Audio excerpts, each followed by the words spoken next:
Welcome back to the Ultimate Moving Guide to Charlotte, North Carolina region. My name is April and I am the team lead for Villines Property Group. We are the #1 relocation team in the Charlotte area, and we are here to help you and teach you and prep you before you make your move to the Charlotte region. This is video 2 in the series. Don't forget, if you haven't watched video 1 yet, backtrack to our channel, take a look at video 1. We'll put it in the comments for you too, the link, so you can just check that out first.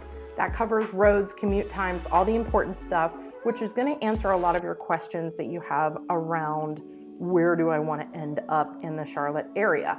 Head back over there and watch part 1, and then this will be part 2 for you. We're going to cover some great information on the different areas according to niche.com and where are the best places to live within the region. So stay tuned for all this good info. So let's talk a little bit about your lifestyle. We've got 2 different kinds of lifestyles, which most places do. You've got the city living, and then you've got the suburbia feel. So based on niche.com, these are some of the recommendations that they've made depending on the type of lifestyle you're looking for. So let's talk a little bit through these. City living is going to be the heart of the city. Uptown, Dilworth, Noda, Cary, Valentine. These are really popular areas within city limits where you're going to have that city feel. Now I'm going to show you in a moment something interesting about Charlotte's map, and that is there's a lot of green space even within the city. So there are a lot of neighborhoods that feel suburban inside of city limits.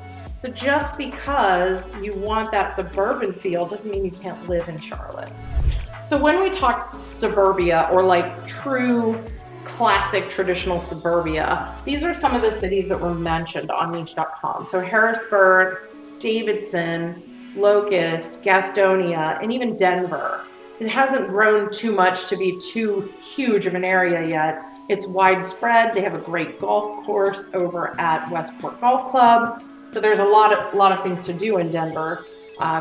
It's just not that sprawling city living feel. All right, so let's head back to the map real quick because I want to show you what some of these areas are so that you have a little bit of a tour of the map. All right, so we're going to start here first. Let's start all the way at the top of the Denver side of the map of Lake Norman. That's the west side of Lake Norman. Denver is going to give you a suburban feel. You're going to have shopping, small town businesses. You know, a lot of people know each other. You're going to have more of that community-based network. Very, very close and convenient to the airport, which is right about this area of town. And it's also got great shopping, and they've got some good restaurants and some things like that. But it's not going to be a huge selection, if you will. Like, you're not going to have 4 or 5 steak restaurants to choose from. You're going to have to trim down or travel into the city in order to get that. When we come down from Denver over here to Gastonia, Gastonia has a city feel with that suburban lifestyle. So you're kind of out a little ways from the city, but you still have a great downtown area. They've got a ton of shopping in Gastonia. There are restaurants galore. There are Lowe's and Home Depots and Walmarts and like anything you can imagine. They've got all the staples. It is a busier area. There's more traffic and congestion. I just drove there to pick something up from a friend's house from Target, and it took me about 20 minutes to get to the Target and about 20 minutes to get back from Target. It wasn't a lot of miles, I think it was like 7 or 8 miles, but it took me about twice as long to get there and back. So you do have that extra congestion. So if you don't like traffic, that might not be the best area for you. Now, Belmont and Mount Holly are right here, and those are getting a lot of recognition right now because Belmont and Mount Holly have a lot of new build construction, a lot of growth going on. They're close to the city, they're close to the airport, so it's great for people that work at the airport or have jobs there that need to get there quickly. It's also conveniently located to just about anything you need to do in the area. Now, if we come down here, straight down, we're in Lake Wylie, which is right on the border of North and South Carolina. Lake Wylie and Tega Cay, listed right here, are some of the areas that people look into as an alternative to living in Charlotte. Now, I'm not sure, you want to check with your tax provider on how that would affect you if you work in one and live in another. I can't speak to that, but that is something to consider if you're relocating. Fort Mill is right here next to TKK. That's also a popular area where sometimes people moving down to North Carolina end up landing. So there's this little itty bitty like half circle here in Charlotte, this little road here. This is part of that corridor, that 85 corridor, but I want to tell you like Noda and Dilworth and Uptown and Cary, they're all in this general vicinity. So they're very tight knit, right close to the city itself. You've got so many breweries and restaurants, it would blow your mind. There's a lot of different types of food and the diversity is really great. And there's a lot of people like in the downtown area moving around easily or not having cars and just, taking the bus or the light rail or working in that general area.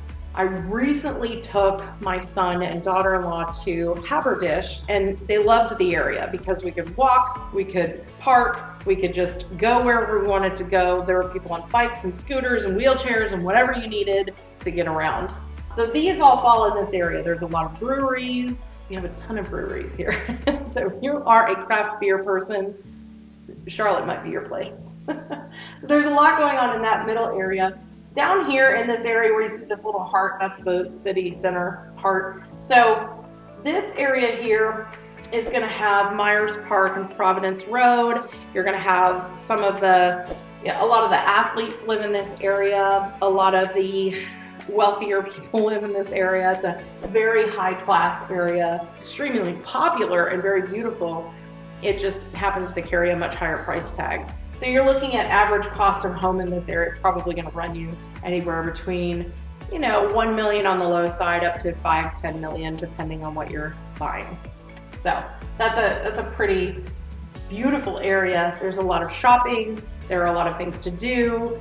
It's a really quaint, neat drive-through, even if you don't live there, going down and visiting. So down here in this area, you're gonna have Ballantyne and South Park. They're gonna have higher end shopping like Nordstrom's and stores like that. You're going to have a lot of tech companies that work in this area. You're gonna have a lot of beautiful homes, nice properties, just really nice suburban neighborhood style within the city limits. There's Ballantyne Golf Club down here, so if you like golf, that's a great option for you. Now Weddington is going to be down in this area, and then we've got Waxhaw down here. So Weddington is great because it's fantastic shopping. Superior School of Real Estate is there if you want to take real estate courses and become licensed. But there's banking in that area. There's all kinds of things to do. So if you come over here, you've got Matthews and Mint Hill. These give you that suburban-ish feel. It's kind of a good mix between city living and suburbia. So you have a little bit of everything, yet it's very close by, but you can also have some privacy and have a neighborhood if you want to live in a neighborhood. Now coming up this way, you take 24-27 out. This would lead you into Midland and Locust.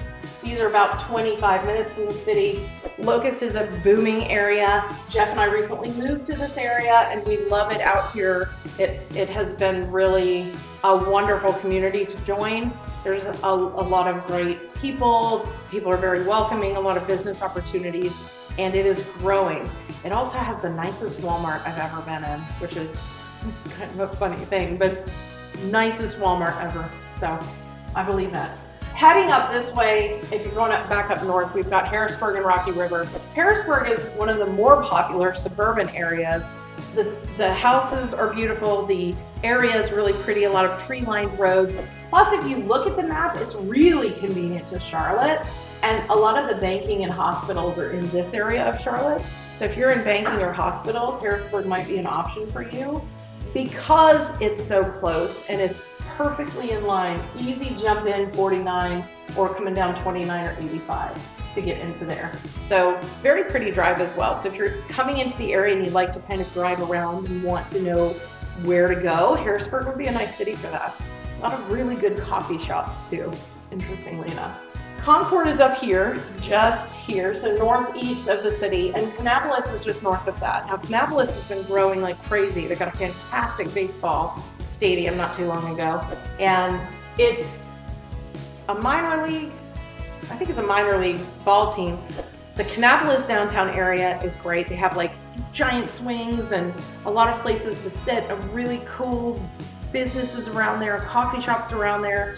And it's just a nice little quaint downtown feel. There are tons of homes in that area. It used to be a really hot investor area, and that's kind of backed off a little bit, and we've got more people moving into their first time homes and building their lives there. So it's pretty cool. Now, if you head over from Kannapolis straight over, you're gonna run into Huntersville. Now, Huntersville is like the connector between Lake Norman and Charlotte. So it's a great city to live in if you need to be in Charlotte quickly, but you like that lake life feel. You want to be close to lake life where it's laid back and you're dealing with, you know, your boats and your wakeboarding and all of the fun stuff. Huntersville might be a good option for you.